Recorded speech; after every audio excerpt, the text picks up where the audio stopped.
안녕하십니까. 오늘은 꿈결 같은 인생이라고 하는 제목으로 말씀을 드려보겠습니다. 이제 불교에서는 유식학에서 이제 이 현상계의 비실제성, 말이 어렵습니다. 이걸 이제 설명하기 위해서 꿈의 비유를 하고 꿈 말고는 달리 설명할 길이 없다라고 얘기를 하지만 그렇게까지 깊이 들어가지 않더라도 우리가 이제 살아가면서 사람들이 쓰는 말 중에 유독 꿈이라는 말을 많이 씁니다. 예를 들면 우리가 이제 마음에 흡족하고 굉장히 기쁘고 좋은 일이 일어나면 꿈 같은 일이 일어났다 이렇게 말을 하지 않습니까? 그 다음에 이제 또 굉장히 괴롭고 버티기 어려운 괴롭고 슬픈 일이 일어났을 때는 이제 이건 꿈일 거야, 현실일 리가 없어, 악몽 같은 일이 일어났다 이렇게 말을 하지 않습니까? 또 이제 사실 이것도 저것도 아니고 이 다람쥐 쳇바퀴 굴러가듯이 그냥 단조로운 일상을 이제 살 때는 그야말로 아무 생각 없이 조는 듯 꿈꾸는 듯 이렇게 이제 비몽사몽간의 시간이 흘러가죠. 일상이 흘러갑니다. 또 우리가 이제 마음을 굳게 먹고 어떤 목표를 세우고 굉장히 분투 노력해서 뭔가를 추구하고 있을 때조차도 사실은 이건 약간 다이나믹한 꿈 이렇게 표현할 수도 있습니다. 왜냐하면 나는 꿈이 있고 그 꿈을 이루기 위해서 노력한다라고 하니까 이 꿈이라고 하는 것은 현실이 아니고 마음속에 그려본, 머릿속에 그려본 것을 실현해 보려는 노력이니까 이것도 이제 꿈이라는 것이죠. 그래서 망상이라고 하는 꿈이나 이상이라고 하는 꿈이나 현실이 아니라는 점에서는 그렇게 큰 차이가 없다라고 이야기합니다. 그러니까 우리들의 모든 일상을 마음속에서는 다 이런 꿈 저런 꿈이라고 생각하고 있는 것이죠. 이제 인류가 어떤 언어를 쓰느냐라고 하는 것은 굉장히 중요한데 마음에서는 모든 것이 꿈이다라고 하는 것을 받아들이고 있는지도 모르겠습니다. 왜냐하면 마음은 세상과 접촉해서 세상이 이런 것이다라고 파악하는 뇌의 인지작용이잖아요. 그 인지작용이라고 하는 것을 또 다르게 이야기하면 뇌는 상상밖에 할 줄 아는 게 없다. 현실을 있는 그대로 이 세상 자체가 어떻게 생겨 먹었는지를 파악하는 것은 불가능하다. 왜냐하면 뇌는 자료들을 모아서 그림을 그려갖고 이런 것 같은데 라고 생각하기 때문이죠. 어쨌든 그래서 뇌는 태생적으로 꿈꾸지 않을 수 없다, 상상하지 않을 수 없다, 생각하지 않을 수 없다, 이렇게 이야기를 하겠습니다. 그리고 우리는 그 뇌의 그 시뮬레이션 프로그램에 예속되어 있다. 그리고 그것에 따라서 달려가는 또는 그것에 휘말려서 에너지를 쓰고 있는 것이 우리 인생이다 이렇게 말할 수도 있겠습니다. 그래서 결국 다 꿈이라는 것이죠. 그래서 우리가 이제 인생을 회고할 때 돌아보면은 아득하게 내가 지나온 길들이 꿈만 같다 이렇게 이야기하지 않습니까? 그건 좋았던 기억도 나빴던 기억도 돌아보면 꿈 같다 이렇게 이야기를 하는 겁니다. 그래서 이제 불경에서는 미래심 불가득, 과거심 불가득, 현재심 불가득 이런 표현이 있습니다.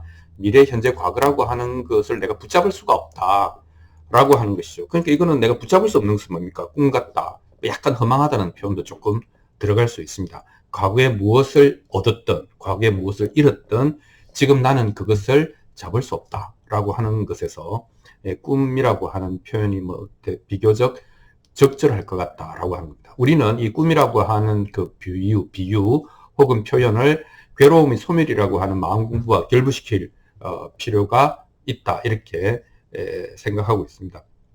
그래서 이제 마음에서는 이렇게 이제 우리가 이제 마음에서 보면 일생은 꿈같이 흘러가는 것이죠. 그래서 또 다르게 보면 거꾸로 이야기하면 우리 삶은 잠들어 있는 거다. 잠자면서 꿈꾸고 있는 거다 이렇게 표현을 할 수도 있겠죠. 심지어는 아까 이야기한 꿈을 위해서 계획을 세우고 노력하고 장애를 극복하고 도달하고 성취하고 라고 꿈을 이루었다고 생각하는 것조차도 또 그 다음에는 더 크고 높은 꿈을 향해서 또 가야 되잖아요. 멈추어 있을 수가 없지 않습니까?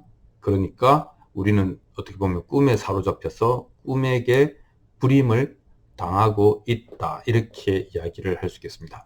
주객이 전도되어 있을 수도 있다, 꿈한테 잡아먹혔을 수도 있다 이런 생각해 볼 수밖에 없는 것이죠. 그래서 이제 꿈만 같다라고 하는 것에 이제 또 뒤집어진 표현은 뭐냐면은 그래서 꿈에서 깨어야 된다 라고 이야기하는 거 아니겠습니까? 그러니까 깨몽, 꿈에서 깨는 것이 왜 중요하냐. 뭐 이제 비유를 들면 연극 배우가 있는데 자기가 이제 뭐 노예 역할이다, 뭐 머슴 역할이다, 이런 이제 뭐 좀 찌질한 역할을 배역을 받아가지고 연기를 하고 있는데, 그게 만약에 자기가 이제 그 진짜라고 생각하면 인생이 괴롭지 않습니까? 그런데 어느 날 내가 지금 연극을 하면서 연기를 하고 있고 이거 내가 받은 배역이 노예 역할이구나 라고 이제 이것이 가짜다, 이것이 꿈이다, 이것이 연극이다 라고 깨닫는, 그것이 깨닫는 겁니다. 그렇게 깨달으면 자기가 배우라고 하는 것, 노예가 아니라 배우라고 하는 것을 알게 되면 이제 그 노예라고 하는 역할이 막 뭐랄까, 내가 전생에 무슨 죄를 지어가지고 나라를 몇 개나 말아먹었을까, 이런 게 아니라 되게 그 노예 역할을 어떻게 하면 더 잘할 수 있을지, 신나게 더 잘할 수 있지 않습니까? 요렇게 착각에서 깨어나면 이런 식으로 생각이, 그리고 생각에 따라서 감정이 바뀐다, 이렇게 이야기를 할 수 있겠습니다. 그러니까 인생이 꿈 같다라고 생각하는 것이 절대로 염세주의나 세상으로부터 뭐 멀리 벗어나서 자연인이 되는 것이 아니다, 이런 얘기를 할 수 있겠습니다. 완전한 정신적 건강에 관한 얘기를 우리가 지금 하고 있는 거잖아요. 그래서 이렇게 착각해서 깨어나면 자기의 배역이 뭐 왕이든 노예든, 그죠? 주인이든 머슴이든 이렇게 되면 이제 어떻게 되겠습니까? 이 실체를 알았기 때문에 잘 나간다고 해서 우쭐할 것도 없고, 뭐 잘 못 나간다고 해서 기죽을 것도 없고, 인생이 어떻게 되겠습니까? 그냥 당당하고, 사실은 당당할 것도 없죠. 담담하게 되는 것이죠.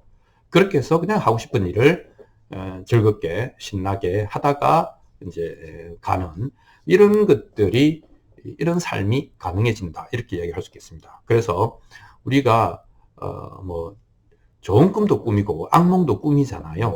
그래서 꿈에서 깨지 못한다고 하면 그냥 다 꿈 같은 인생이 되는 겁니다. 그냥 흘러가는, 그런 이제 취생몽사, 취해서 살고 꿈속에서 죽는 이런 삶이 된다. 그래서 내가 어떤 것이 아니고 어떤 것을 역할 연기하는 배우다라고 하는 것을 알므로써 나의 연극이 훨씬 더 생생하게 완성도가 높아질 수 있다. 뭐 이렇게, 그리고 당당하고 담백하게 담담하게 살 수 있다, 이런 얘기를 하면서 꿈 같은 인생에 대한 얘기를 마무리하겠습니다. 감사합니다.